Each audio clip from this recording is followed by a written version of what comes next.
Muy buenas tardes, chicos. Eh, para esta sesión la vamos a desarrollar de forma totalmente asincrónica, vamos a ver lo referente a las enfermedades metabólicas básicamente en los bovinos. Ujú. Entonces, para esta sesión, básicamente vamos a hablar un poco de las enfermedades metabólicas o las enfermedades de la producción.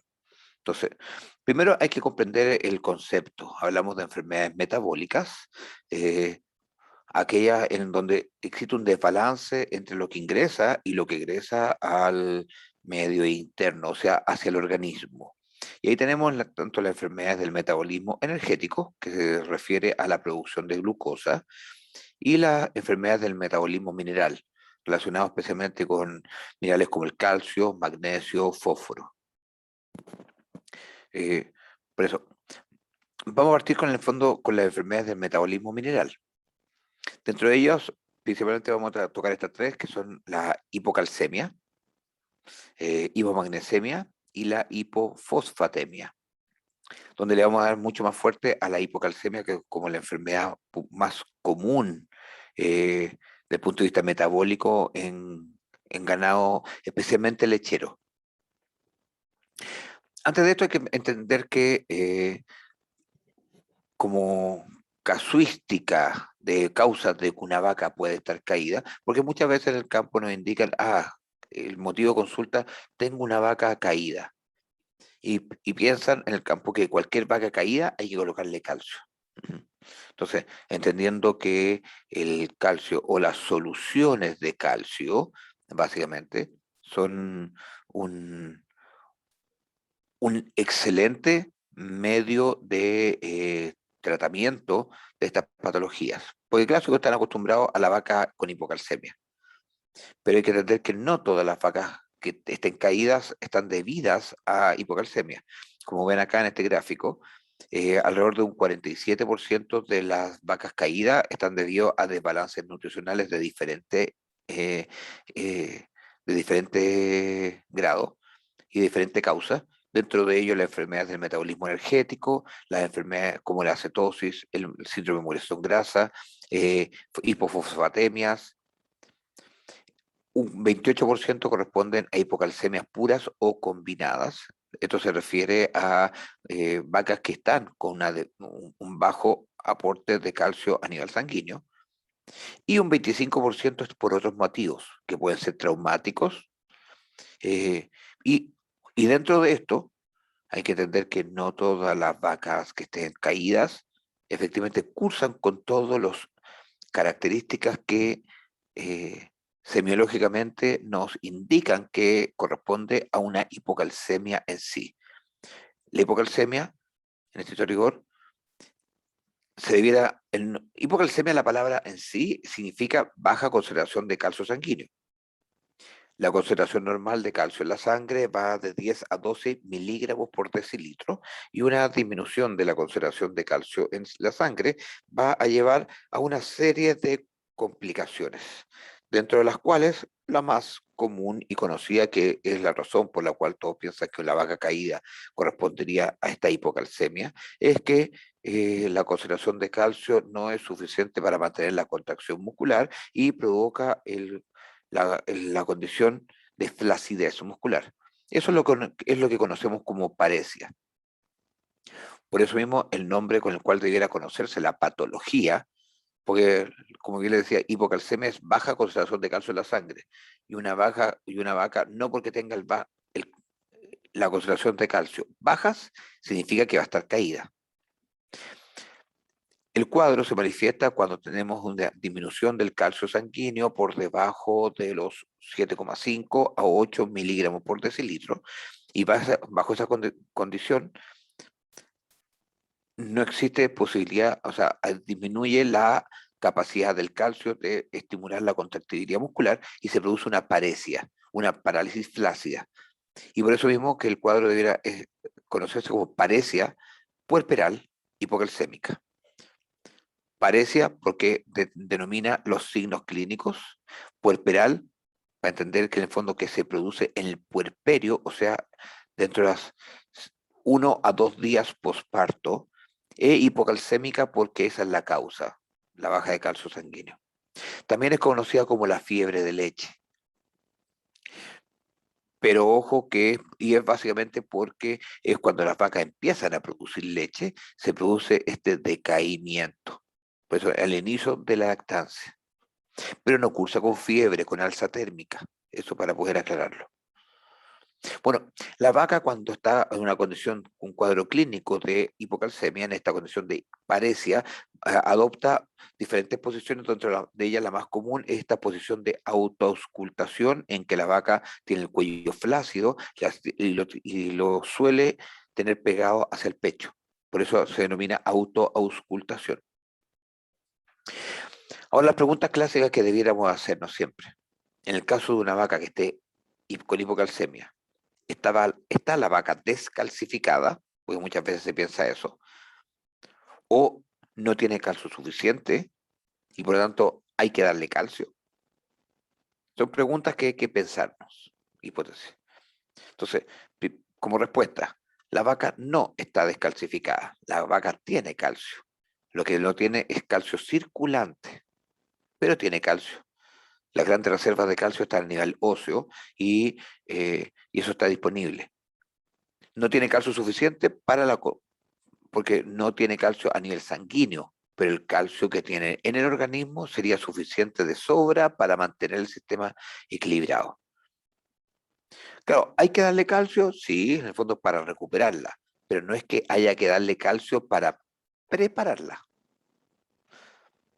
Eh, Contrario a lo que se piensa, de hecho, administrarle calcio a una vaca que esté en el preparto es contraproducente, porque esta enfermedad, más que ser la enfermedad del calcio, se manifiesta con las bajas concentraciones de calcio, en estricto rigor, es la enfermedad de la paratormona. La paratormona, recordemos, es la hormona que se encarga de el equilibrio del calcio a nivel sanguíneo. Estimula los osteoclastos y osteoblastos. Por lo tanto, la incorporación de calcio óseo y el retiro de calcio desde los huesos para mantener el equilibrio sanguíneo. Entonces, Hay que, por lo mismo, hay que entender las funciones del calcio en el organismo. Participa en la contracción muscular, que es la principal manifestación clínica, que es lo que más evidenciamos en esta vaca posparto. Pero hay que entender que el calcio también funciona, es como en el sistema inmune, en la cascada del complemento. Por lo tanto, una vaca que está con deficiencia de calcio, de- por inmunosupresión, también predispone a otras patologías que pueden cursarse posteriormente. A la vez, el calcio participa en la cascada de la coagulación, razón por la cual también existe también un compromiso a nivel sanguíneo, importantísimo desde este punto. Ujú. Bueno, esto es para entender que especialmente la vaca cuando pare comienza drásticamente su producción de leche. La vaca, una vaca de leche, una vaca Holstein Friesen, una Jersey, en su primer día de lactancia puede estar produciendo tranquilamente 20, 25, hasta sobre 30 litros de leche o de calostro en su primer día. Por lo tanto, una vaca que solamente antes tiene una llenada de la ubre, entendiendo que la ubre puede acumular apenas el 20% de la producción de esa vaca en una ordeña. El resto de la producción se produce en el proceso de ordeña, en el momento de la secreción de la leche. Por lo tanto, una vaca que está partiendo su producción de leche, de no haber producido nada durante 2 meses, comienza abruptamente a producir una gran cantidad de leche. Y por lo tanto produce un desgaste de las concentraciones de calcio que tenía a nivel sanguíneo para cubrir estos requerimientos de calcio lácteo. Y eso provoca que si no tiene los mecanismos para compensar esta disminución del calcio sanguíneo, la vaca se descalcifica o baja la concentración de calcio en la sangre. Porque, como bien le decía, la vaca no se descalcifica en el punto de vista que no tiene calcio disponible. Lo que pasa es que no tiene cómo retirarle el calcio que está en, en las reservas óseas. Ujú. Y en un periodo en el cual el consumo de alimentos también es bajo. El consumo de alimento todavía no se recupera hasta alrededor de, vemos, hasta alrededor de las 70 días por parto. Ahí recién se viene a recuperar. Y la producción de leche empieza en una producción alta y también en el fondo listo con su pic de lactancia que está alrededor de los 40 días. Entonces, este periodo inicial es clave, no tiene la cantidad, la capacidad de consumir de acuerdo a sus requerimientos, pero tiene una producción de leche que ya está por sobre esos requerimientos. Entonces, los niveles normales de calcio en la sangre, como bien le decía, existen diferentes formas de medirlo, como calcio ionizado, como calcio, el, como calcio total, como calcio iónico. Entonces, si lo pensamos como calcio total, el valor de calcio, como bien les decía, está 8 a 10 miligramos por decilitro, es lo que podríamos ser normal. Yo digo de 10 a 12, pero bajo 8 estamos en problemas. Pero bien, como ven acá, tenemos, tenemos concentraciones de calcio que están en los huesos, tenemos hay una gran pérdida de calcio a través de las fecas, a través de pérdida urinaria, la pérdida de la leche, que es la principal pérdida, y también pérdida fetal en el último periodo de gestación. Entonces, aquí hay una gran cinética, movimiento de calcio, y esto está regulado por la paratormona. Y ojo que la paratormona, el nombre químico, es la 1,25 dihidroxecolicalciferol. Y recordemos que el calciferol es la vitamina D. Por lo tanto, la paratormona es una forma activa de la vitamina D. Por eso que cuando, por el mismo tema de COVID, salgo del tema, recuerda, información general, siempre nos han dicho que es importante tomar sol y tener fuentes de vitamina D, porque la vitamina D, en la medida que se activa, tenemos calcio disponible porque también participa en el sistema inmune. Entonces, como información general, pensando también en medicina humana, para entender los mecanismos del calcio y las funciones del calcio. Pero el calcio es importantísimo por lo mismo bajo este concepto porque se necesita para mantener diferentes funciones y donde la paratormona es la que juega el factor clave. De, una hipocalcemia, o sea, una baja concentración de calcio en la sangre, va a generar disminución del tono muscular, va a generar disminución del tono muscular y eso va a aumentar la posibilidad de tener retención de placenta y prolapsos uterinos. A la vez, disminuye la secreción de insulina, afecta la glucosa y aumenta el riesgo de tener cetosis y con baja de la fertilidad. Todo este proceso además aumenta la movilización de lípidos, disminuye el consumo y aumenta el riesgo de tener desplazamientos de agomazo. Por lo tanto, predispone a otras patologías. A la vez, una disminución de la hipocalcemia aumenta la cortisona en el plasma, aumenta la inmunosupresión, además de que al haber menos calcio hay menor efecto del sistema inmune, aumenta también la inmunosupresión y aumenta el riesgo de tener enfermedades infecciosas como hipocalcemias, o sea, como metritis, mastitis y otros cuadros infecciosos. Por eso es importantísimo mantener el equilibrio.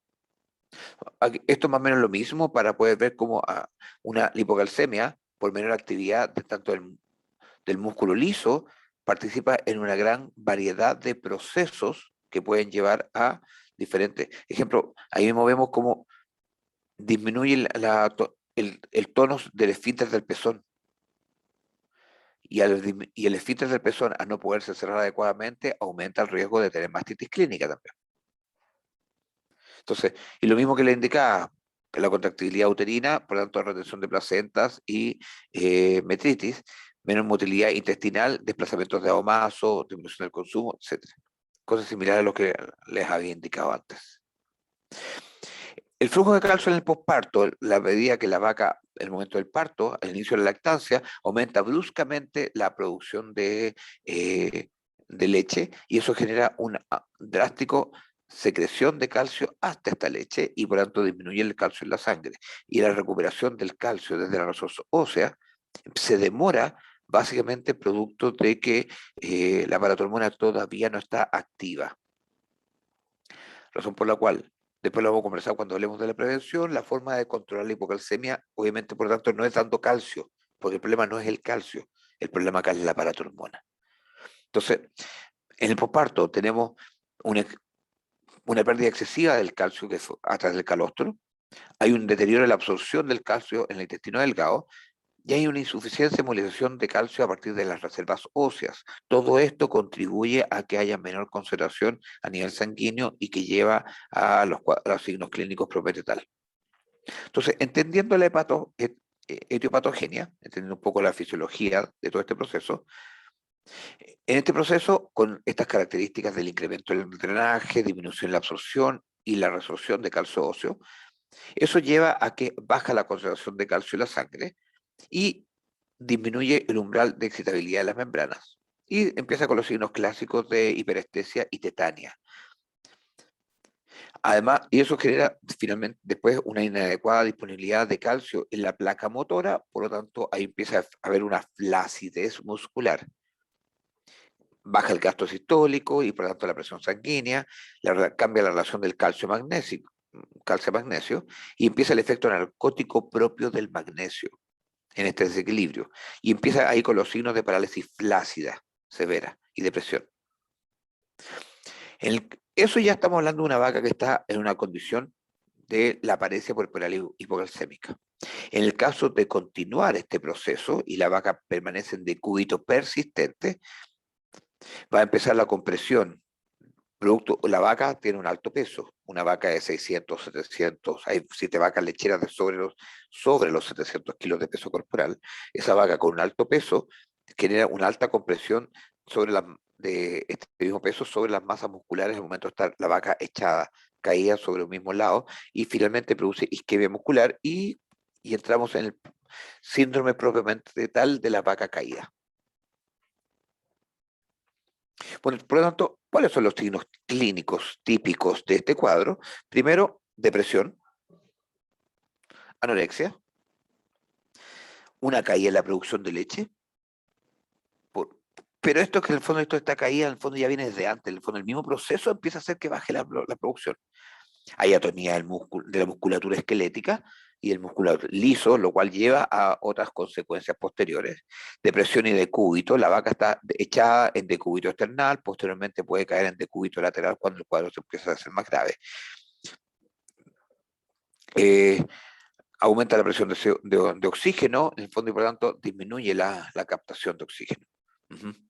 Entonces, se reconocen 3 etapas en esta cuadro de hipocalcemia. La etapa 1, en que la vaca recién está comenzando, la vaca todavía está de pie, pero empieza con fasciculaciones musculares, no puede comer, en el fondo, y se empieza a deteriorar paulatinamente. Y eso es una etapa rápida y que precede al cuadro clásico de la hipocalcemia, que es la etapa 2, en que la vaca está en decúbito external, suele estar deprimida y habitualmente con el cuello desplazado hacia el pecho en esta posición de autoocultación. Desaparece la tetania que está inicialmente y pasamos a la fase flácida. Empieza a afectarse también la frecuencia cardíaca y estamos en el cuadro clásico de lo que observamos acá. En la tercera etapa, que es la más grave, eh, se produce un decúbito lateral, y ya entramos en coma, flacidez completa de tanto de los miembros, baja la temperatura y se afecta severamente el sistema cardiovascular. Y obviamente, y eso es lo que antecede la muerte propiamente del animal producto de la hipocalcemia. Ahora, hay que entender que también hay estados subclínicos de la hipocalcemia. Estos derivados de variaciones del calcio sérico, normalmente que hay después del parto. Prácticamente todas las vacas son subclínicamente hipocalcémicas. Y eso está relacionado con las relaciones que existen entre el calcio, el fósforo y el magnesio. Entonces, este cuadro que es muy general, que muchas veces se produce, independientemente que no tengamos manifestaciones clínicas propiamente tal del cuadro común de hipocalcemia, puede generar igual alteraciones en la inmunidad, afec- afecciones en la contractibilidad de diferentes puntos, de diferentes esfínteres, en el pezón, cardias, y por lo tanto predisponer a otros cuadros clínicos independiente que todavía no tengamos un estado clínico. Entonces, una vaca que está entre 8 a 10 miligramos por decilitro a nivel sanguíneo ya puede estar predispuesto a generar otros problemas. Por lo tanto, eso es lo que indica la importancia de que no solamente tenemos que esperar controlar cuadros clínicos, sino que incluso las condiciones subclínicas de la hipocalcemia. Entonces, esto, bueno, fue lo que hice en mi tesis de grado, entonces, hace más de 20, 25 años atrás. Entonces, básicamente, mediante la administración de un producto que aportaba fuentes de calcio, fósforo y magnesio, logramos evidenciar que había un aumento en las concentraciones sanguíneas y eso finalmente también una disminución de cuadros clínicos y mejora la producción de leche y otras condiciones. Ujú.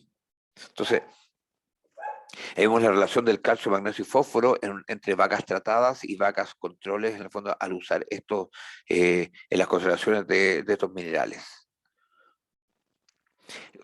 También sobre el efecto sobre las concentraciones de las concentraciones séricas de calcio en fondo de posparto en vacas que fueron tratadas, por lo tanto recuperamos las concentraciones de calcio y disminuimos el riesgo de tener otras patologías. Bueno, esto más o menos similar. Bueno, ¿en qué consiste? Eso para demostrar que en el fondo, listo, utilizando soluciones que pueden ser en el momento del parto, como lo que veíamos ahí, podemos recuperar y prevenir el riesgo de tener otras patologías. Bueno, ¿qué pasa si tenemos una vaca con hipocalcemia? Una vaca con parecia puerperal hipocalcémica con el cuadro clínico. Hacer el tratamiento, que muchos dicen que el tratamiento es prácticamente mágico. Mágico, por eso que en el fondo, en el campo, cuando ven una vaca está caída, piensan al tiro, hay que colocarle calcio, porque el calcio, ven lo magnífico que es esta administración de estas soluciones.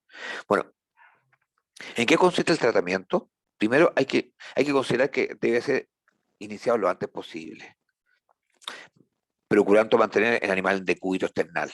Ojalá esté en patio de tierra, cosa que cuando empiece a poder pararse tenga tracción para poder adherirse al piso. Siempre preguntar si ha iniciado algún tratamiento vía endovenosa o subcutánea. ¿Por qué es importante si administración subcutánea?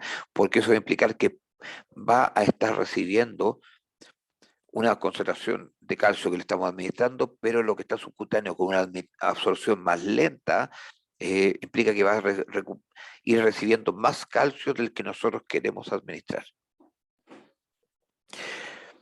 Es difícil determinar cuál es la cantidad de calcio que tenemos que administrarle a la vaca.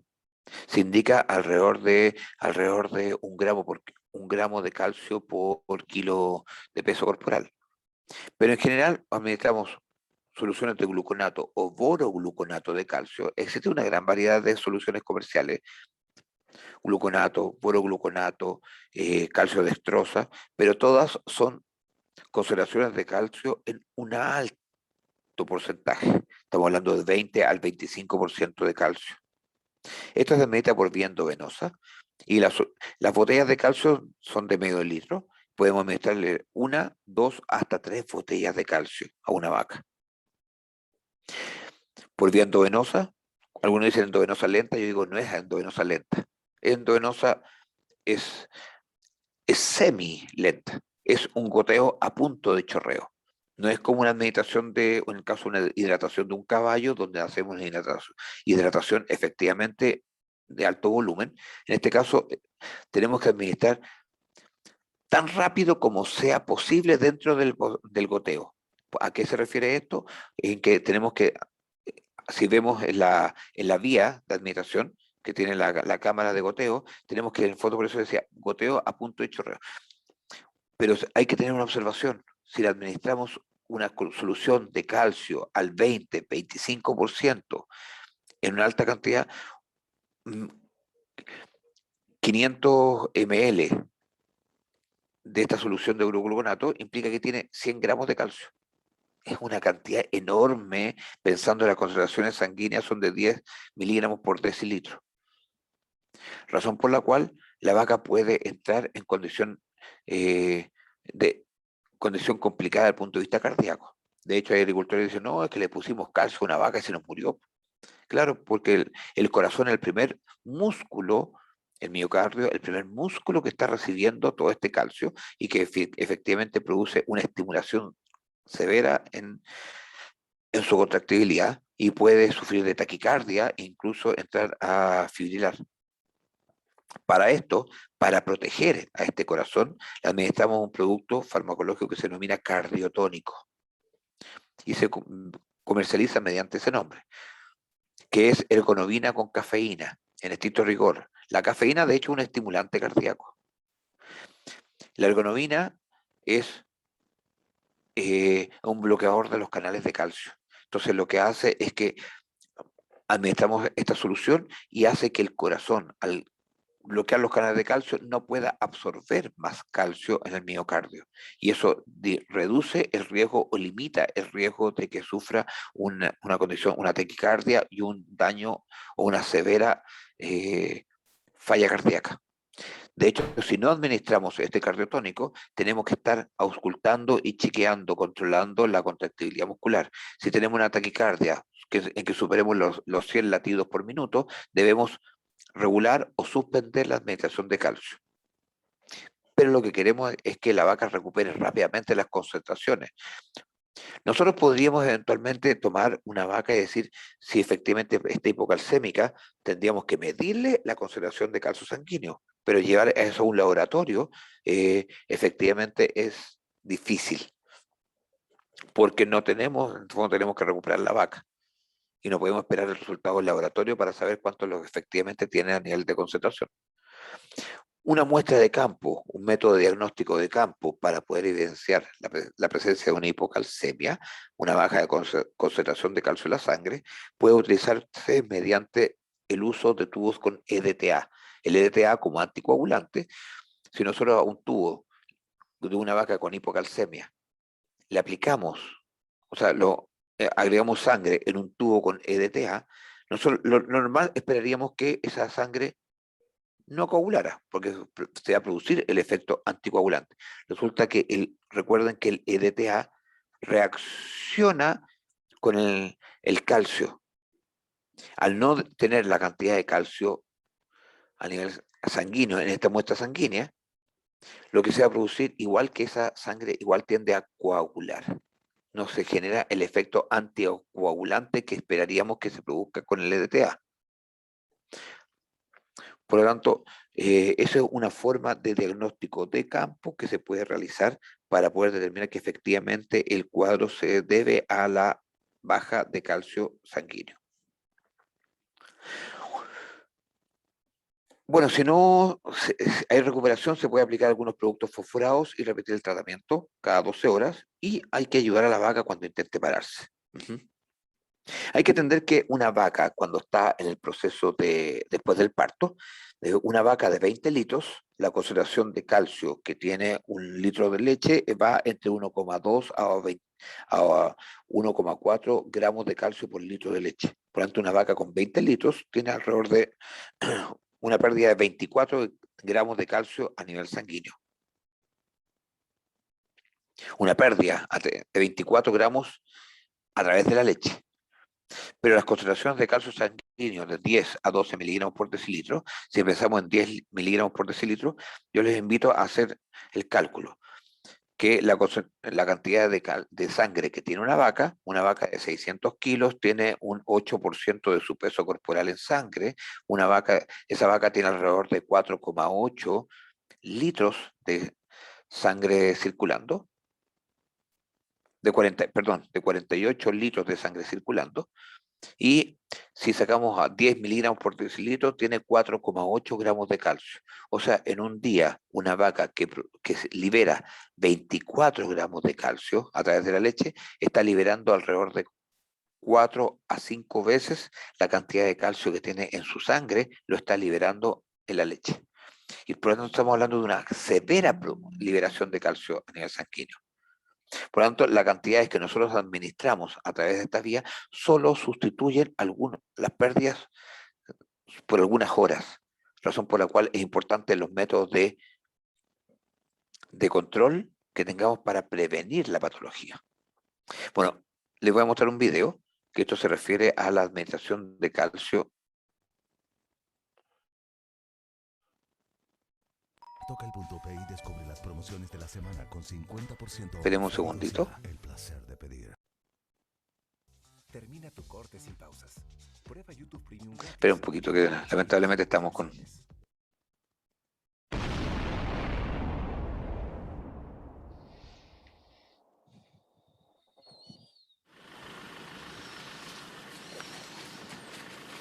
Este video en el fondo es de Australia o Nueva Zelanda, y hacer un pequeño ilustración del tratamiento de calcio a una vaca que está sufriendo de hipocalcemia.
Justamente vemos administración a través de la vena mamaria.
Disculpen que se me fue la...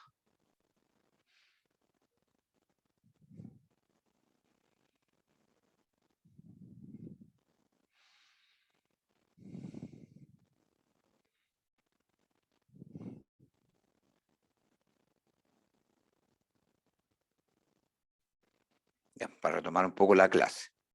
Bueno, como veíamos ahí, en el fondo listo la meditación de esta solución de calcio, por vía, en este caso utilizando la vena mamaria, permite administrar de forma rápida, entonces estamos hablando de en el lapso de unos pocos minutos, esta concentración de calcio en alta concentración. Entonces, ahora lo importante es cómo vamos a controlar que en el fondo que se produzca este proceso.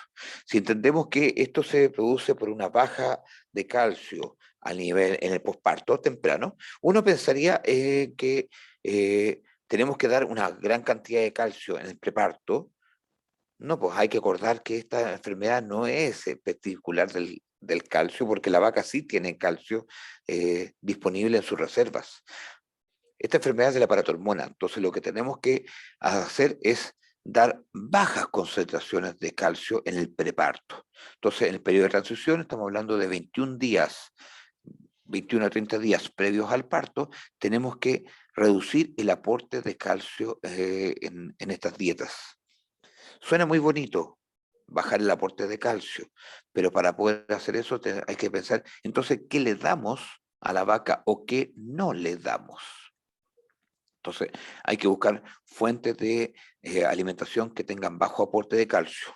De hecho, la alfalfa es el forraje que tiene el mejor aporte de calcio. De hecho, por algo el calcio es ideal para las vacas lecheras. Tienen la alfalfa tiene excelente aporte de calcio, la alfalfa tiene un excelente aporte de proteína necesaria para la vaca que está o de nitrógeno para la vaca que está en lactancia, pero en esta vaca que está preparto queremos disminuir el aporte de calcio, por lo tanto se recomienda reducir el aporte de alfalfa o disminuir o anular, por lo tanto dar otro tipo de forrajes, ojalá gramíneas, no leguminosas, para reducir este aporte de calcio. Entonces hay que trabajar con las raciones preparto, ojalá con pastoreo y en zonas con pastos de bajo aporte de calcio, con bajo aporte de leguminosas, y eventualmente con algunos suplementos, con sustancias que disminuyan la absorción del calcio. ¿Qué hacer? Por lo tanto, hay diferentes estrategias. Primero, trabajar con el balance iónico de la ración. Entonces, seleccionar insumos que permitan un balance adecuado y ojalá con la incorporación de sales aniónicas. Las sales aniónicas o sales preparto, como se denominan en alguna lechería, son soluciones que tienen un balance iónico positivo, o sea, perdón, negativo, son sales con carga negativa, entendiendo que el calcio es más 2, así que en el fondo generan un contraste en el aporte del calcio y por lo tanto disminuyen la absorción de calcio a nivel sanguíneo. A la vez, eh, estas soluciones aniónicas tienden a generar una reducción del pH sanguíneo. Estamos hablando de que el pH sanguíneo baja a niveles de 7 cercanos al 6 y bajo esas concentraciones aumenta la secreción de calcio a nivel urinario. Y por esa vía la vaca tiene una leve disminución de la concentración de calcio porque está liberando calcio a través de la orina. Bajo este estado en que estamos generando una leve, pero leve, moderada hipocalcemia, el organismo está obligado a activar la paratormona. Todo esto está desarrollando en el periodo preparto. Por lo tanto, la vaga, cuando llega el momento del parto, tiene la paratormona suficientemente activa para soportar las grandes eliminaciones de calcio en la leche y por lo tanto tener la capacidad para generar la resorción de calcio óseo y por lo tanto generar el equilibrio del calcio. También se puede utilizar en el momento del parto soluciones de calcio de rápida absorción, como el cloruro de calcio y el propionato de calcio. Vamos a ver que el propionato, si lo pensamos en el momento del periparto, en el fondo asociado el propionato es lo mismo que el ácido propiónico, que es el principal ácido graso volátil eh, que promueve el desarrollo de la glucosa. Por lo tanto, también va a aportar al desarrollo de la enfermedad desde el punto de vista energético. Pero estamos aportándole soluciones de calcio. Pero esto podemos realizarlo en las horas previas o en el momento que ya comenzó el parto. No hay ningún problema en administrar soluciones de calcio. Cuando le decía, van a reducir el aporte de calcio, estamos hablando de 21 o 30 días antes del parto. Ya cuando ya el parto ya está desencadenándose, ya no tenemos ninguna complicación en administrar soluciones de calcio. En el caso de las sales aniónicas, como bien les decía, vamos a tener un efecto sobre el pH en la orina. Por lo tanto, estamos hablando del pH desde el punto de vista metabólico. Y por lo tanto, vamos a estar evidenciando la efectividad de las sales aniónicas mediante la medición. Acá vemos la medición de pH urinario, donde estamos viendo que las sales aniónicas cumplieron el objetivo de disminuir levemente el pH y por lo tanto aumentaron la secreción de calcio o excreción de calcio urinario. Este es un modelo para calcular la diferencia anión-catión, eso para que se entiendan. Hoy día las sales ya vienen preparadas, hoy día ya no hay que calcularlas, el nutricionista no tiene que empezar a hacer un cálculo, pero para que se entiendan que existen procedimientos para evaluar cuál es el aporte iónico de la ración mediante la administración de algunas sales. Ujú. Por lo tanto, lo más importante de la prevención es la dieta. Como bien les decía, existen diferentes variables, eh, por lo tanto, aportar con alimentos con bajo aporte de calcio. Ujú. Esto va a estimular en el fondo la homeostasis del aparato hormona específicamente. Esta presentación la van a tener disponible, así que la pueden revisar. Lo importante es que vayan comprendiendo, por eso no les voy a leer las diapositivas, que lata, que en el fondo listo, además esto es grabado y además le estoy leyendo las presentaciones. En los PPT está disponible para que ustedes lo puedan después evaluar. Por lo tanto, las dietas preparto con bajo aporte de calcio mantienen los mecanismos de absorción activos y por lo tanto preparan a la vaca para cuando efectivamente necesite hacer la resorción de calcio desde los huesos y por lo tanto tiene activa a la aparato hormona. Lo importante es que tengamos una vaca activa y un ternero que nazca bien y que la vaca pueda mantenerlo.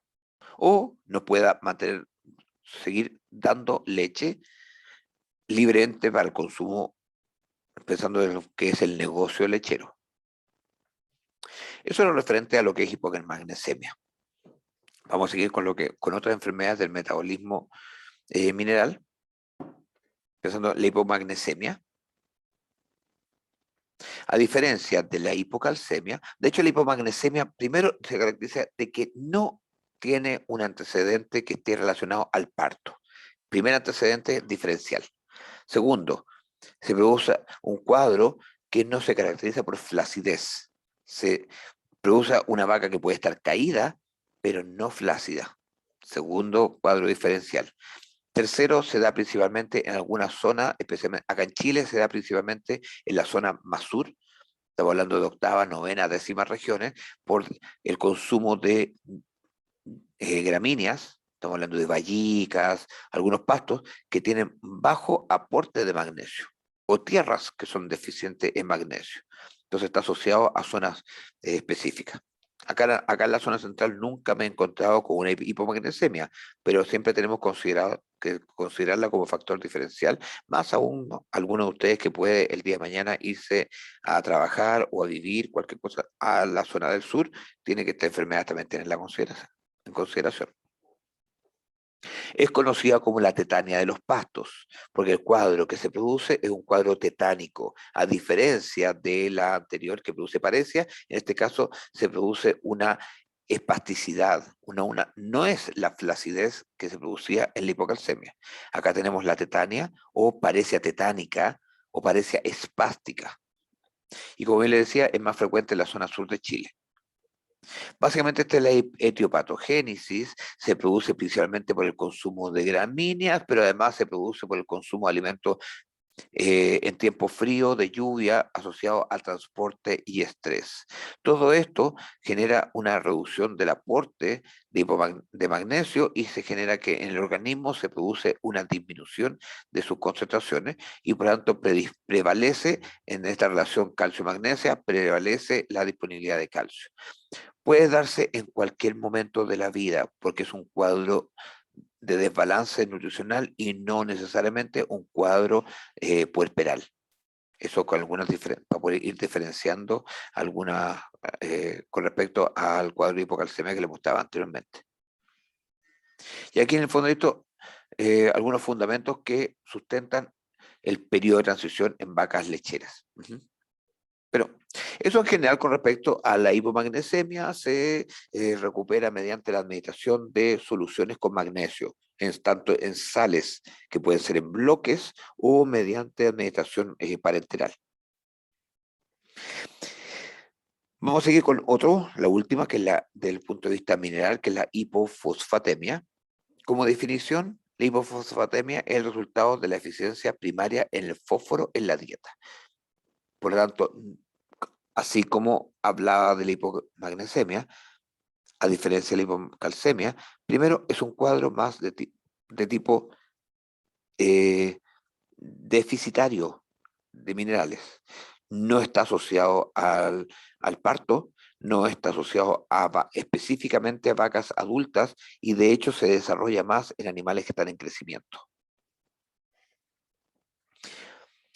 La deficiencia es primaria usualmente y resulta en una múltiple disfunción generalmente en los procesos de desmineralización ósea.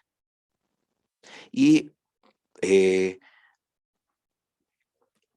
cuando hay deficiencia de la vitamina D, esto puede generar una exacerbación de este cuadro en sí. Eh, de hecho, se considera que el exceso de calcio en la dieta puede reducir la disponibilidad de fósforo y desencadenar la hipocalcemia. Entonces, fijan, a diferencia de lo que vemos acá, más que por una baja de calcio, por el exceso de calcio en la dieta, puede generar que en el fondo por equilibrio se manifieste una hipocalcemia, pero lo clásico es que sea por deficiencias nutricionales en general, más que por exceso de calcio. Eh, El fósforo es esencial para muchos procesos. Participa en la glicolisis, en la conservación de las membranas, transporte de oxígeno, concentración muscular. Es un componente importante de los huesos y los dientes. Por lo tanto, esto es lo general lo que se empieza a afectar cuando tenemos estas deficiencias de fósforo. Los signos clínicos principalmente se manifiestan con alteraciones del punto de vista nutricional, principalmente el raquitismo. Animales jóvenes que tienen bajo desarrollo, bajo crecimiento. La osteomalacia, que debido a una prolongada deficiencia del fósforo también en la dieta. La pica. La pica se manifiesta por animales que empiezan a tratar de comer o lamer la tierra, lamer los diferentes estructuras, morder madera, etcétera. Entonces, la pica en el fondo muy característico en animales más adultos, el raquitismo en animales más jóvenes. Ujú.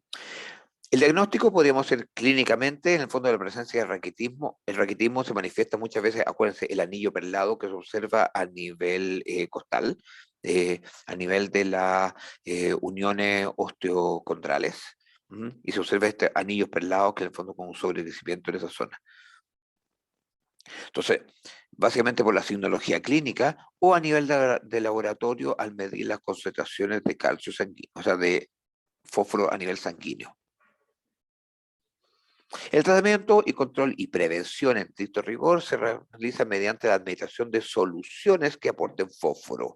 Esto puede ser soluciones con estas piedras que tienen Palamer, tipo el Better Block o otros nombres comerciales, pero estos bloques de sales que se administran, en el fondo, muchas veces la prevención se puede hacer o sea, durante el periodo de crianza, constantemente, ahí esté disponible, o sales en el fondo de,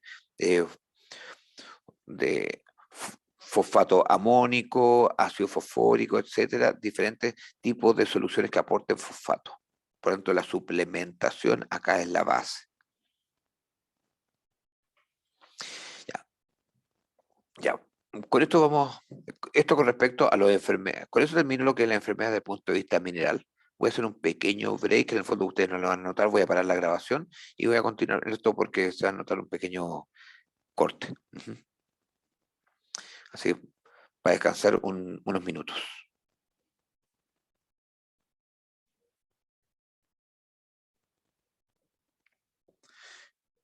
Ya jóvenes, retomando un poco después de este pequeño break que hice.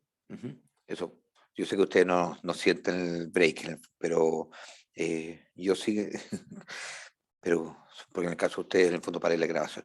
Bueno, lo anterior vimos lo que es la enfermedad del metabolismo mineral. Ahora vamos a continuar con las enfermedades del metabolismo energético, especialmente enfocando en lo que es el síndrome de movilización grasa y la cetosis. Ambos tienen una etiogenia bastante similar. Lo que varía es básicamente el modo de presentación y el momento de vida y en el cual se genera. Ujú. Ambos cuadros están asociados al periodo de transición, en el momento asociados al parto y al posparto en particular. Ujú. Para que se vaya comprendiendo, pero desde el punto de vista equivale a un desequilibrio en la aporte o disponibilidad de energía por parte del bovino. Por parte del rumiante, ¿eh? ¿Por qué? Porque existe también un cuadro denominado la toxemia preñez que está asociado básicamente a que es equivalente a una cetosis en el que se da mucho en las cabras y que por tanto no solamente se da en los bovinos, en las cabras, este cuadro de toxemia de preñez está asociado al preparto. Ujú. Básicamente es un problema de desequilibrio, pero en el bovino estas enfermedades metabólicas en general se producen por desbalance entre lo que ingresa y lo que egresa al organismo. Y por tanto, y esto se produce cuando el individuo no es capaz de compensar estos desbalances con sus reservas corporales. Ya vimos lo que pasaba en el caso de la hipocalcemia, en que no es capaz de compensar el alta demanda que tiene la vaca en secreción de calcio a través de la leche, no es capaz de compensarla sacando desde sus reservas corporales a nivel óseo, y se produce una vaca cae con una baja hipocalcemia. Y claro, porque la paratormona no estaba adecuada. Mm. Y estas enfermedades en general tienden a ser más frecuentes y tienden a aumentar en los rebaños lecheros. Por eso mismo, en el fondo, hablamos de las enfermedades de la producción, porque en la medida que a la vaca más la exigimos para producir leche, estamos generando que tenga un mayor requerimiento energético y mineral, y que eso tiene que ser compensado desde las reservas y por lo tanto tiene que estar preparada para usar esas reservas para poder recuperar estas deficiencias. En el metabolismo energético tenemos por lo tanto estos dos cuadros, que es el síndrome de movilización grasa, también denominado coma puerperal hepático, y también puede desarrollarse como la toxemia de preñez en su expresión grave, o la cetosis o ketosis, o acetonemia. Ujú. Esto para recordar, las vacas empiezan a producir leche y tienen un pic de lactancia que se desarrolla unas semanas después de haber comenzado la lactancia. Ese pic de lactancia implica que hay un alto requerimiento del organismo para poder aportar todo lo necesario para producir esa cantidad de leche. Y eso lo tiene que sacar de algún punto. Lo ideal sería que lo sacara de la alimentación, pero resulta que esa vaca todavía no alcanza a recuperar su capacidad de consumo de alimentos y ahí empieza en un desbalance. Al comienzo de la lactancia, la vaca, todo lo que consume todavía tiene que ir hacia mantención. La vaca muchas veces sigue en crecimiento y se va hacia la grasa corporal y hacia la producción de leche, con una alta demanda de la leche para poder producir la cantidad, en el fondo, a la cual está genéticamente potenciada ese animal, lo cual hace que tenga un gran desequilibrio entre lo que sale a través de la leche. Recordemos desde el punto de vista energético que la leche trae lactosa, que es el azúcar de la leche. Y para producir esa cantidad de lactosa tiene un alto requerimiento de glucosa. Y esa glucosa el organismo la tiene que sacar desde algún punto, o sea, algunas reservas corporales o desde la alimentación. Si no tiene el aporte nutricional desde la alimentación, tiene que sacársela desde las reservas corporales.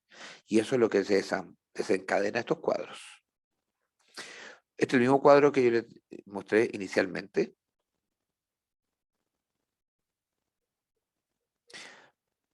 Vamos, A ver, como bien les decía acá, la producción de leche comienza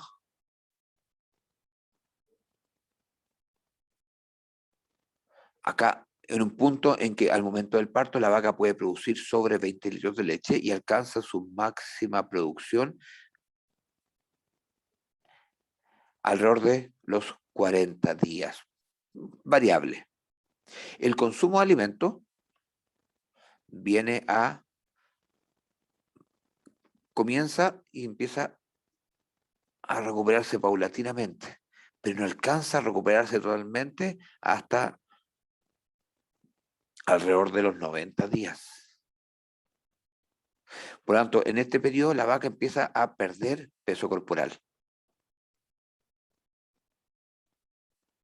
Una pérdida de peso corporal.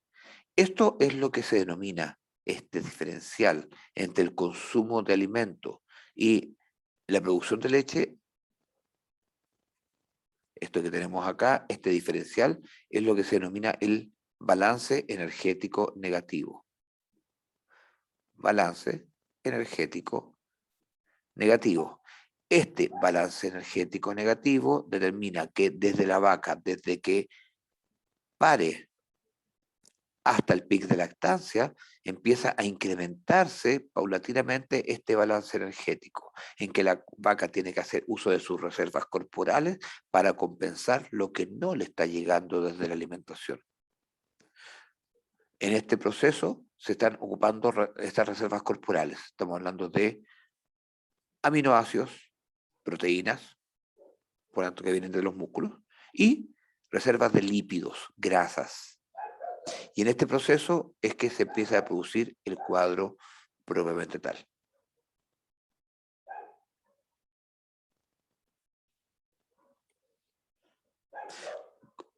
Como bien les mostrado acá, la verde en el fondo habla, primero la línea roja acá habla de la producción de leche.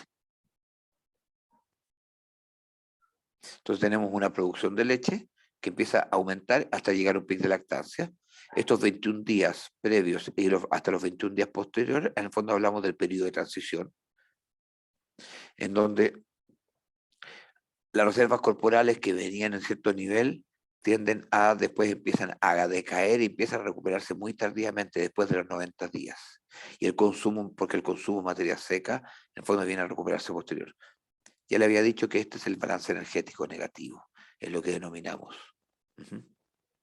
Y eso hace que el animal requiera, aquí la vaca que está en balance energético negativa, requiera de un aporte que no puede recuperar desde el alimento, así que tiene que hacerlo desde sus propias reservas y eso es lo que genera el que se busca el cuadro. Como la prioridad energética en el posparto temprano, lo que viene en la alimentación, básicamente por la producción de algunos ácidos grasos volátiles. Recordémonos del ambiente digestivo. La vaca, cuando la vaca, hay un dicho que siempre les digo, la vaca no se alimenta de lo que come, nosotros alimentamos a los microorganismos que están a nivel ruminal. Por lo tanto, la vaca, en la medida que le estamos entregando diferentes alimentos, estamos generando que se generen muchos ácidos grasos volátiles. Dentro de esos ácidos grasos volátiles, acético, propiónico y butírico, el ácido propiónico es el principal precursor de glucosa. Este ácido propiónico va hacia el hígado, ese ácido propiónico va al hígado para la generación de glucosa. Esa glucosa va mediante la producción de insulina, en el fondo va hacia finalmente a la generación de tejido adiposo. Producto de que no tenemos una gran cantidad de alimentos, de una capacidad de alimentación, porque el consumo de alimentos está reducido en este periodo postparto, la vaca todavía no recupera, tiene que hacer uso o a través de la proteólisis, mediante el uso de aminoácidos, que eso van al hígado a la producción de glucosa. Eso, recordémonos, es lo que se denomina la gluconeogénesis. O la otra vía es mediante, desde el tejido adiposo, se producen algunos ácidos grasos no esterificados, que son liberados a torrente sanguíneo, y esos van hacia la producción, van al hígado para la producción también de glucosa. Esta es la vía principal por la cual se producen estos cuadros clínicos. Bueno, cuando esta glucosa, en el fondo esto llega, en el fondo va hacia la glándula mamaria para la producción de la lactosa. Por lo tanto, en el caso de la vaca lechera en esta producción de lactosa es la que está en estado elevado y esta alimentación es lo que está en estado depresivo. Por lo tanto, el predominio del aporte de glucosa está proveniente desde las reservas corporales que tenemos acá a la derecha. Bueno, las alteraciones del metabolismo energético, básicamente tenemos esta lipidosis hepática o síndrome de movilización grasa, por eso hablemos de lipidosis hepática o hígado graso. Y la cetosis. ¿Cuál es la diferencia básica entre las dos? La movilización grasa se produce porque en el proceso de, primero, la vaca tiene un alto requerimiento de energía y especialmente la vaca, mientras más gorda llegue al parto, empieza a movilizar una mayor cantidad de lípidos. Y en este momento, en el caso de la movilización grasa, su reesterificación en el hígado es muy alta, pero no es capaz de utilizar toda esta cantidad de reservas corporales que le está llegando. ¿Y qué es lo que hace? El hígado reesterifica las grasas, estos ácidos grasos no esterificados que están moviéndose, y los reesterifica y el hígado se empieza a engrasar. Y por lo tanto el cuadro tiende a ser de peor pronóstico porque el hígado empieza a dañarse. A diferencia de la cetosis, tiende a ocurrir más cercana hacia el pic de lactancia. En el caso de la cetosis tiende a ocurrir más cercana hacia el pic de lactancia y se produce porque la oxidación de estos ácidos grasos libres que están ahí es mayor que el nivel de esterificación a nivel hepático. El requerimiento es tan alto, en el pic de lactancia el consumo es tan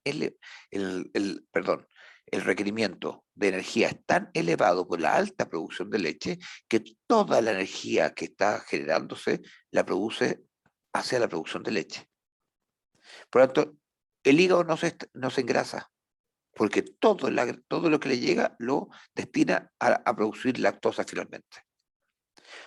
Pero en este proceso de oxidación de los ácidos grasos libres, empieza a quemar estas grasas el organismo. Y en este proceso se liberan muchos cuerpos cetónicos, que son como los detritus de todo este proceso productivo. Y esos cuerpos cetónicos son los que producen el cuadro clínico per se. Ahora, en general es de mejor pronóstico, porque no tenemos un daño hepático, pero, pero sí es mucho más frecuente. Eso como términos generales. Ahora voy a explicar en el fondo en detalle cada uno de los cuadros. Primero hay puntos, muestro acá en el fondo algunos puntos para evaluar la condición corporal. Importantísimo porque queremos que las vacas lleguen en una condición corporal moderada, 3,5 a 3,75 de condición corporal. Una vaca que llegue muy gorda al parto aumenta la posibilidad de que empiece a movilizar más reservas corporales y puede generarse este cuadro de tipo de lipidosis hepática. Entonces, vacas muy gordas, en este caso, por ejemplo, la derecha, 4,5. Una vaca que todavía la vemos angulosa, pero es una vaca lechera, por lo tanto, las prominencias óseas, y aunque sean evaluables, en el fondo igual esa vaca está en exceso de condición corporal. Bueno, la movilización grasa es básicamente un proceso fisiológico y que se presenta muchas veces cercano al parto y se produce por efectos hormonales, por efectos de la somatotrofina, prolactina, los lactógenos placentarios, porque a nivel natural el organismo empieza a movilizar grasas, porque está preparado, porque necesita grasas. Y una vaca que llega muy gorda al parto, por eso también se denomina el síndrome de la vaca gorda, una vaca que llega muy gorda al parto empieza a movilizar una mayor cantidad de reservas corporales. Como la producción de leche todavía no es tan elevada, No es lo mismo una vaca que está produciendo 25 litros que una vaca que en el pic de lactancia puede estar produciendo 60. Como no, el requerimiento no es tan elevado, la alta oferta que llega de ácidos grasos libres que llegan al hígado, tienen que reesterificarse o volver a acumularse. Y el problema acá es que lo hace en el mismo hígado y eso genera el cuadro en sí. Ujú. Estos cambios hormonales, por lo tanto, son fisiológicos. ¿Ya? Y obviamente es un factor predisponente a estos cuadros que ocurre especialmente en las vacas de alta producción, que su genética indica que independientemente de que tengan o no preparación, la producción de leche, la genética empieza a mandar. Y la vaca va a producir igual aunque no tenga las condiciones adecuadas para poder hacerlo. Lo que vemos acá es sumamente enredado, pero si se analiza esto, lo que vemos acá arriba es lo que ocurre en sangre, lo que está en el hígado y lo que está a nivel del rumen. ¿Se acuerdan del ciclo de Krebs? En algún momento lo tienen que haber estudiado. Acá un poco más sencillo para poder entender. El síndrome de Morisón grasa o lipidosis hepática es el cuadro que se produce principalmente por esta cantidad de ácidos grasos que se liberan desde el tejido graso. Estos llegan como ácidos grasos no esterificados, llegan al hígado, esto verde es el hígado, y como todavía no tenemos un requerimiento tan elevado hacia la producción de leche, eso se depositan como grasa en el mismo hígado. Y eso es lo que se produce, eso hablamos de la lipidosis hepática. En estricto rigor, acá, el desgaste de estos ácidos grasos no esterificados, más que ir hacia la producción de glucosa, o sea, que lo vamos a ver después cuando leamos de la cetosis, más que ir hacia la producción de glucosa, todavía el requerimiento productivo no es tan elevado, se destina más a una reesterificación a nivel hepático, y es lo que genera el daño hepático que se manifiesta esta enfermedad. Bueno, esto es el metabolismo energético en vacas lecheras. Todo esto lo vamos a ir repitiendo después, pero es importante que lo analicen acá para que lo entiendan. Ahí es importante, por eso que analicen qué es lo que pasa con el uso de la energía, los orígenes, desde grasas, de proteína, y cómo los insumos entran al hígado para la producción del ciclo de Krebs para generar después glucosa. Como bien le decía, esta alteración del metabolismo energético está debido a altos requerimientos de estas vacas por la producción de leche. Ujú. Y donde se empiezan a liberar muchos de estos ácidos grasos no esterificados, estos NEFA, de los cuales hablamos ahí, y que tienden a ser mucho mayores en algunas vacas. Ujú. Y esto en el fondo es producto de la tesis, lo mismo que lo indicaba adelante para el tema de la hipocalcemia, vimos cómo en las vacas en el posparto, en la medida que le administramos este producto con el cual controlábamos, disminuíamos esta movilización de ácidos grasos no esterificados, por lo tanto reducíamos el riesgo de sufrir de hígado graso y posteriormente también de cetosis. Ujú.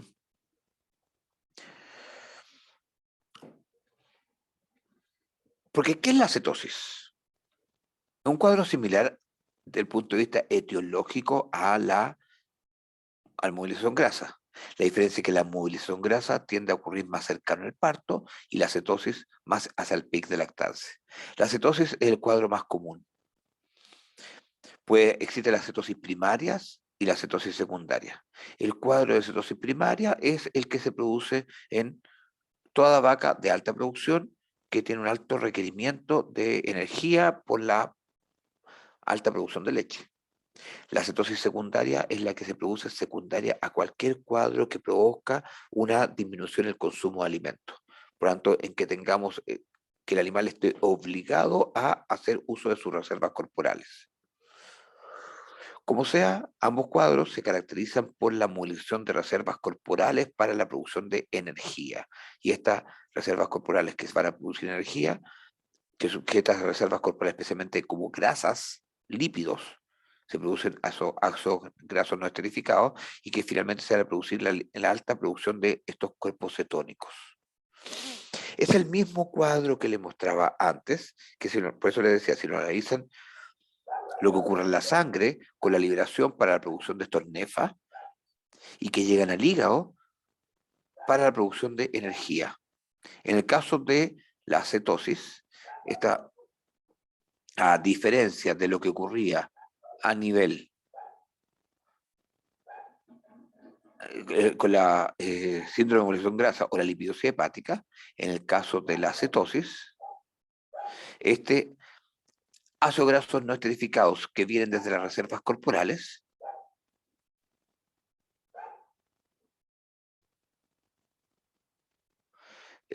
perdón, estos ácidos no esterificados que vienen desde las reservas corporales, llegan al hígado, pero sí son utilizados. El animal para producir leche tiene un alto requerimiento de energía. Por lo tanto, estos ácidos grasos no esterificados van hacia el acetilcoenzima A, el acil-CoA, eso va a la acilcarnitina y van a la producción del acilcoenzima A y el acetilcoenzima A. ¿Se acuerdan algo de estos procesos? Y ese acetilcoenzima A entra al ciclo de Krebs para, en el fondo, en la generación del oxalacetato, entra al ciclo de Krebs para la producción de energía. En este proceso de que se entra esta molécula, se empieza a liberar, esta molécula, el acetil, se empieza a liberar y se convierte en algunos cuerpos cetónicos, que en estricto rigor son los detritus de la combustión de todas estas grasas para la producción de energía. Estos cuerpos cetónicos tenemos el beta-hidroxibutirato, el más común y medible, el acetocetato y las cetonas. Y estos empiezan a liberarse hacia el torrente sanguíneo. Es algo normal, siempre que se produce el consumo de lípidos para la producción de energía, se liberan cuerpos cetónicos.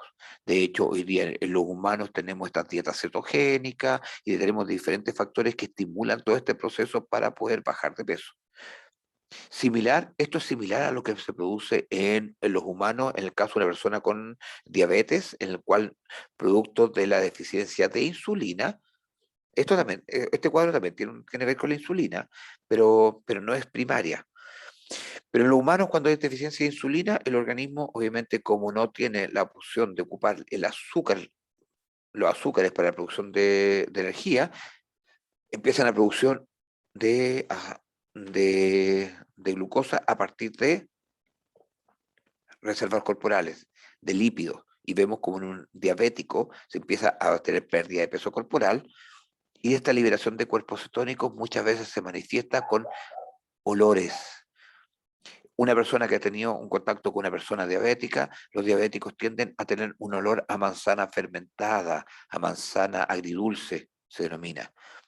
Y ese olor, que es por los cuerpos cetónicos que se están liberando, en el caso de las vacas es similar y se liberan, estos cuerpos cetónicos se liberan a través de la leche, a través del aliento, a través de la orina y por lo tanto es posible percibirlos o en tiras reactivas que se utilizan en orina, en tiras reactivas a realizarse a través de la leche o mediante las manifestaciones clínicas que genera este cuadro.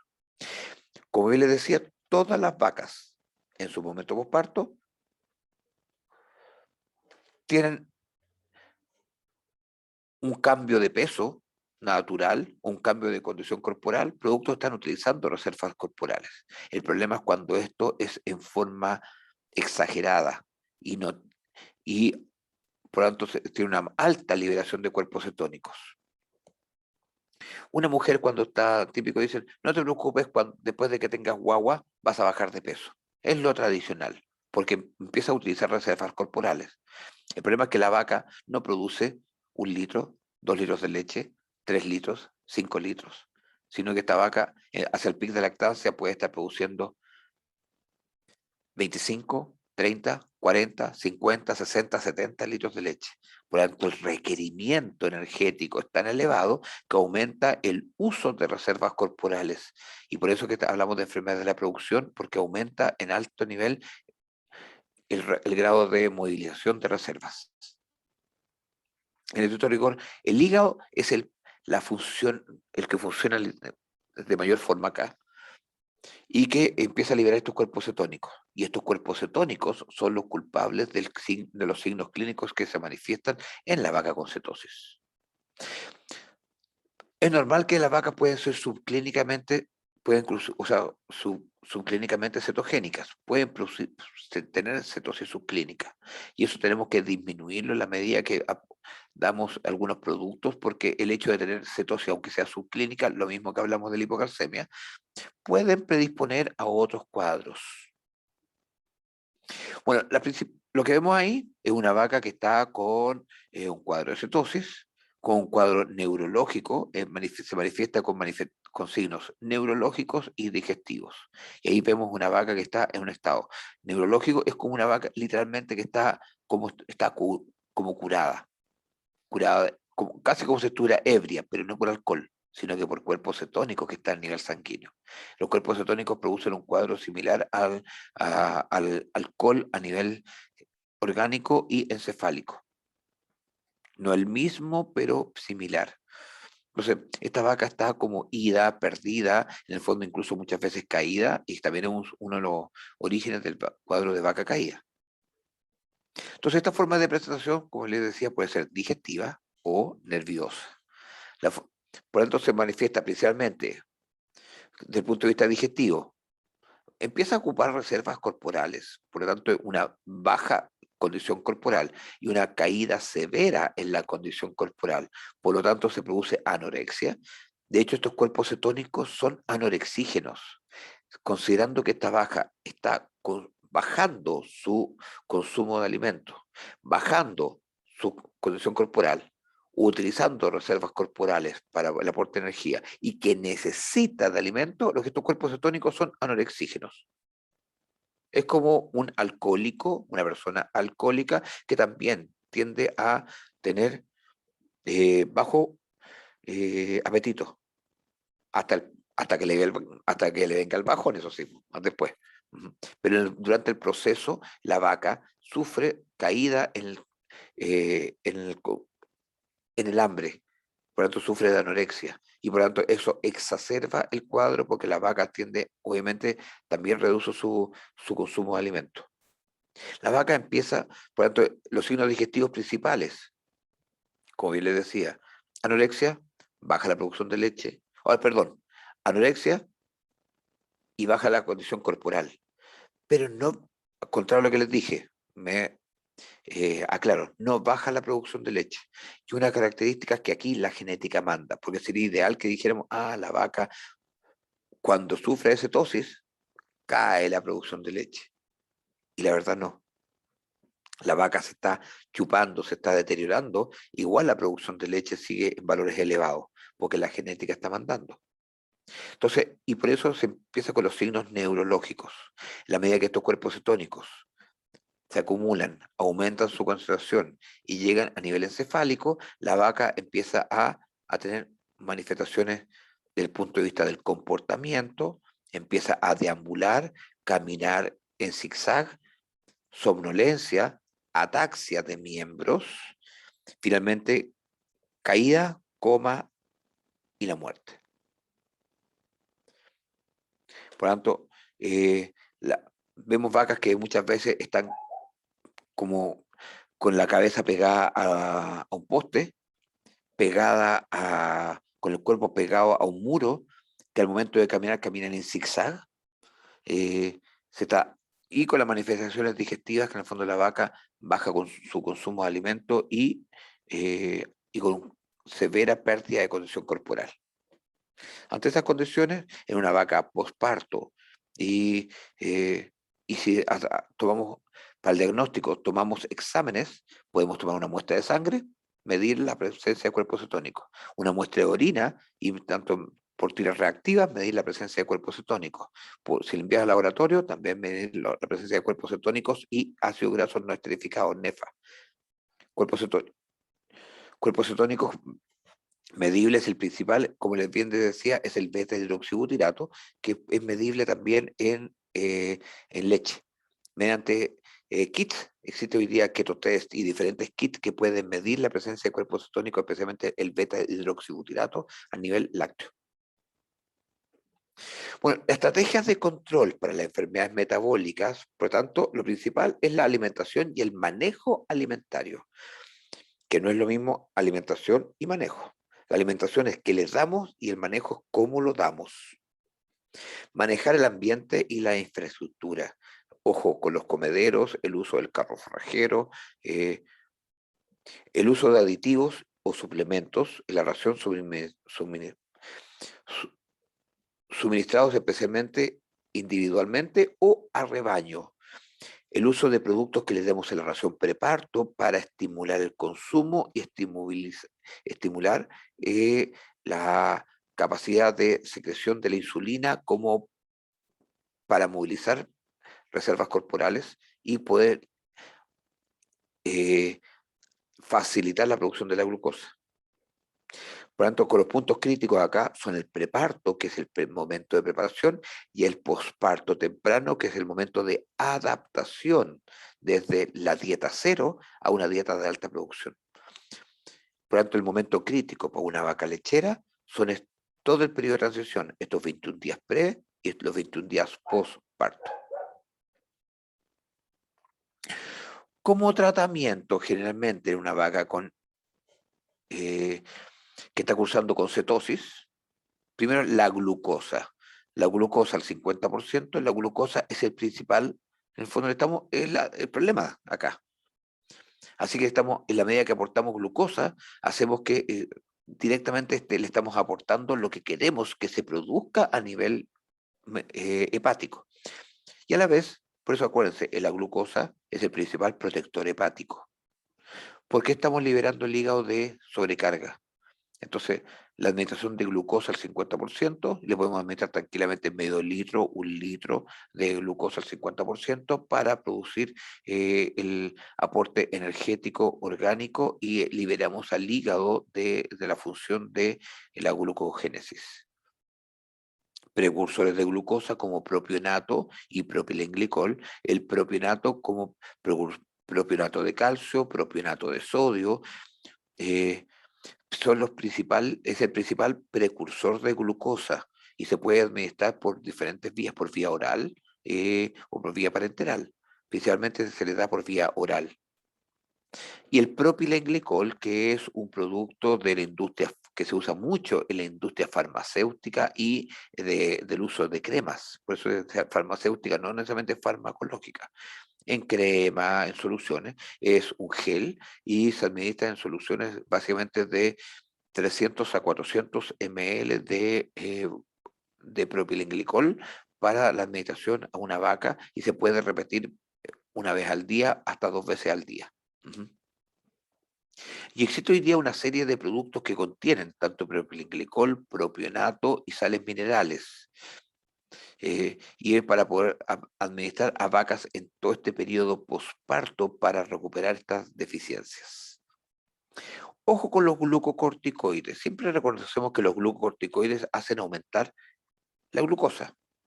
Pero ¿cuál es la vía de uso de los glucocorticoides? Recordémonos que es la gluconeogénesis y la gluconeogénesis es el proceso de transformación, de formación de glucosa a partir de reservas corporales de proteína. La gluconeogénesis lo hace desde aminoácidos. Pero recordemos de las manifestaciones clínicas, la pérdida de condición corporal ya es un signo clínico que es característico. Por lo tanto, en vacas que tienen una excesiva pérdida de condición corporal, porque no solamente se utilizan grasas, se usan reservas corporales tanto de grasas como de proteínas.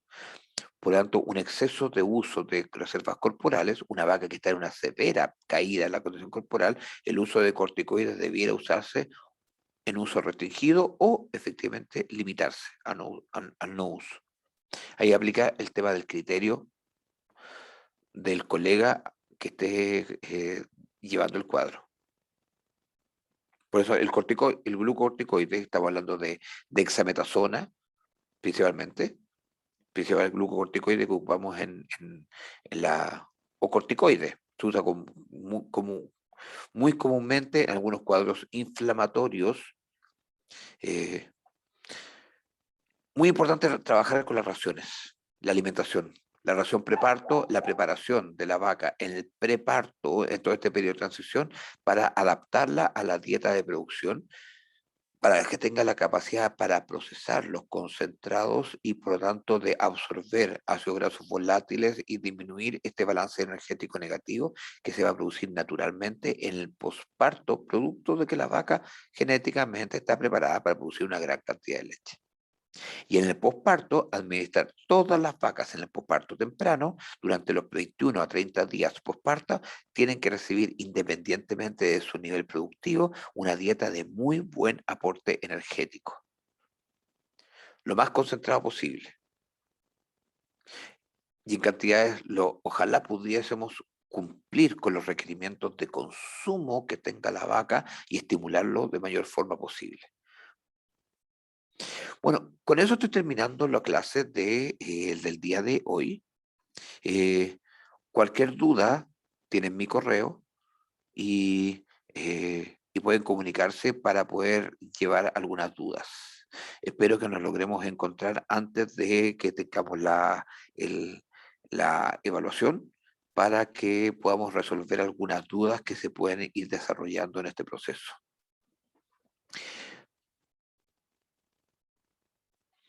Bueno, con esto termino la clase del día de hoy.